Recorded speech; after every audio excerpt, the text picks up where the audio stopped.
Pengawasan paham radikalisme. Wall of Government pada dasarnya adalah sebuah pendekatan penyelenggaraan pemerintahan yang menyatukan upaya-upaya kolaboratif pemerintah dari keseluruhan sektor dalam ruang lingkup koordinasi yang lebih luas, guna mencapai tujuan bersama dalam pembangunan kebijakan, manajemen program, dan pelayanan publik. Penerapan Wall of Government, salah satu fungsi instansi pemerintah adalah sebagai perangkat yang memberikan pelayanan kepada masyarakat. Namun, pelayanan di Indonesia masih sangat rendah. Pelayanan publik masih belum memiliki kualitas yang diharapkan oleh masyarakat umum.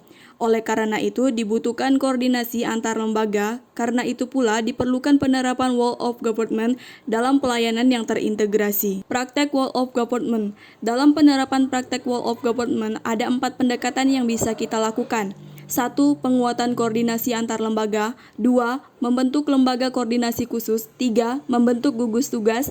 4. Koalisi sosial.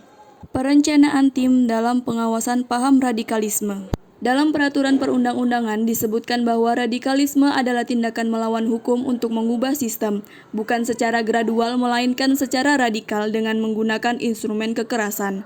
Untuk itu, perlu dibentuk sebuah lembaga pengawasan terhadap pelaksanaan penanggulangan radikalisme dengan melibatkan pemerintah, masyarakat, dan tokoh agama. Ada beberapa sikap yang bisa dikenali dari sikap dan paham radikal. 1. Intoleran. 2. Fanatik. 3. Eksklusif.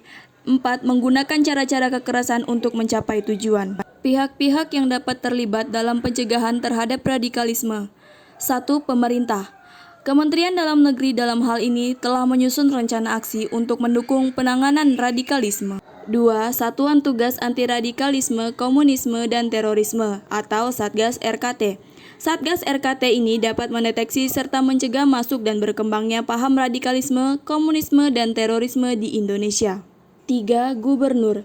Gubernur dapat membentuk tim ormas baik yang berbadan hukum maupun tidak berbadan hukum untuk melakukan pengawasan dalam penanggulangan bentuk-bentuk radikalisme di tingkat provinsi. 4. Bupati. Membentuk tim pengawasan oleh masyarakat untuk melaporkan adanya tindakan yang mencurigakan atau menganut paham radikalisme, khususnya tingkat kabupaten. Tim tersebut dapat melaporkan baik secara lisan maupun tertulis agar dapat ditindaklanjuti. 5. Masyarakat. Masyarakat tidak boleh acuh tak acuh terhadap radikalisme karena radikalisme merupakan paham yang merusak negara dan ketentraman publik serta membahayakan hak asasi manusia. Oleh karena itu, perlu adanya peran dari Babinsa dengan fungsi intelijennya yang disertai dukungan oleh pihak RT dan RW. 6. Tokoh agama. Tokoh agama dinilai memiliki posisi sangat strategis untuk menjaga nilai-nilai luhur ajaran agama untuk memerangi penyebaran paham radikal. Ketika digunakan sekelompok orang untuk kepentingan radikal, maka tokoh agama dapat menjadi garda paling depan untuk memberikan pencerahan. 7. TNI. Tentara Nasional Indonesia juga dapat berperan dalam mencegah adanya paham-paham radikalisme yang masuk ke Indonesia, karena masalah tersebut juga merupakan bagian dari operasi militer selain dari perang yang dilaksanakan secara langsung. Pembagian bidang dalam perencanaan. Berdasarkan diskusi bersama, kami menentukan 3 bidang yang akan kami buat untuk menghadapi adanya ancaman radikalisme, antara lain. 1.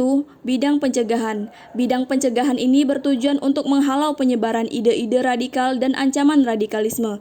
Pencegahan ini bisa dilakukan dengan menutup kanal dan media penyebaran radikalisme. 2. Bidang persuasif.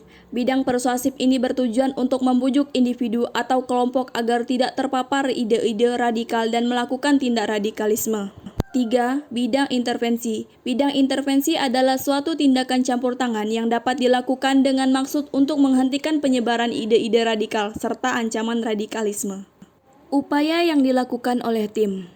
Ada beberapa upaya yang dapat dilakukan untuk mencegah paham radikalisme, yaitu 1. Memperkenalkan ilmu pengetahuan dengan baik dan benar.